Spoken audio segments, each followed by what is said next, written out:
जय श्री कृष्ण भक्तों माघ मास की पूर्णिमा इस तिथि को विशेष तिथि कहा गया है। यह देवताओं की विशेष तिथि है।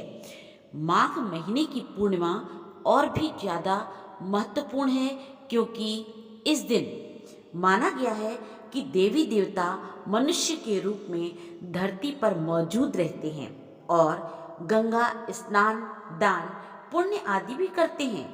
पूर्णिमा के दिन स्वयं जगत के पालनकर्ता भगवान विष्णु गंगा नदी में विद्यमान होते हैं। ऐसे में माघ मास की पूर्णिमा के दिन गंगा स्नान का मोक्षदायी बताया गया है। इस दिन देवी और देवता भी धरती पर स्नान और दान करके अपने लोक को लौट जाते हैं। पूर्णिमा के व्रत को शास्त्रों में सर्वश्रेष्ठ व्रतों में से एक माना गया है। पूर्णिमा का व्रत रखने से अक्षय पुण्य की प्राप्ति होती है और अनेक पाप नष्ट हो जाते हैं।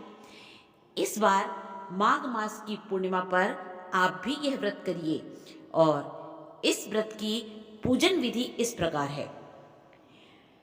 इस व्रत के दिन सुबह ब्रह्म मुहूर्त में उठकर घर की साफ सफाई करें। इसके पश्चात गंगा में स्नान करें या गंगा में नहीं जा सकते तो अपने घर के पानी में थोड़ा सा गंगा जल डाल लें और फिर स्नान करें।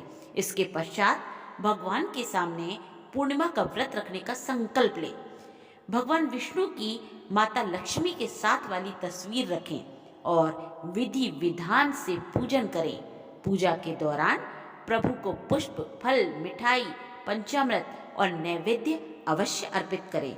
इसके बाद माघ पूर्णिमा की व्रत कथा पढ़ें या सुनें।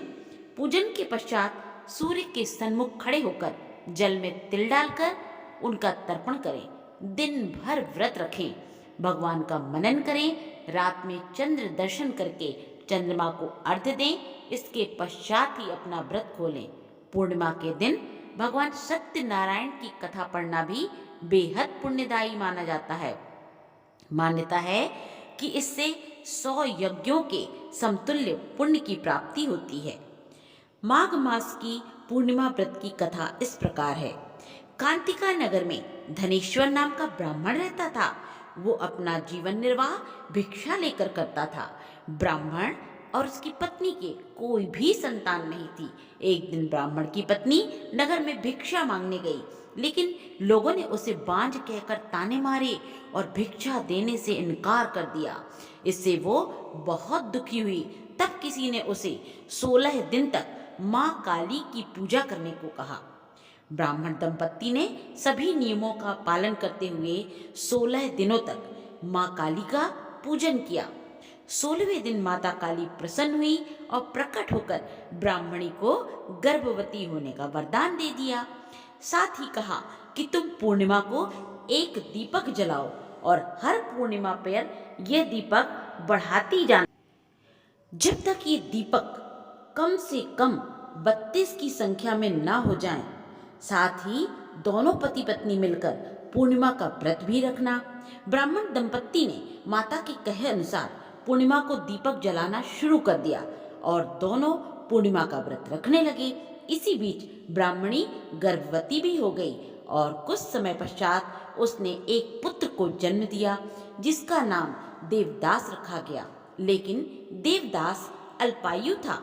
देवदास जब बड़ा हुआ तो उसे अपने मामा के साथ पढ़ने के लिए काशी भेजा गया।